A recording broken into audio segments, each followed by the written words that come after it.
Normal na nag-aaway ang mag-asawa. Pero, mas maganda alam nyo rin ito.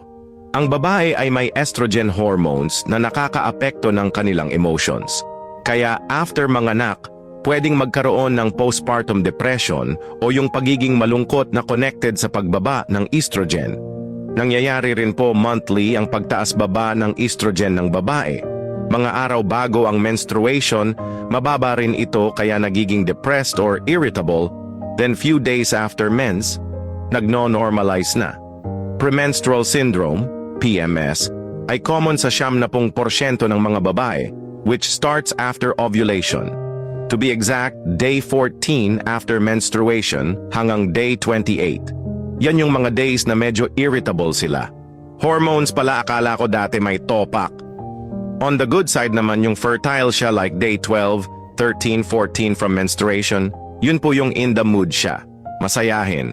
At yun yung gwapong-gwapo siya sa'yo. So basically, hormones niya ang cause nun, di ka talaga gumwapo. Hehe.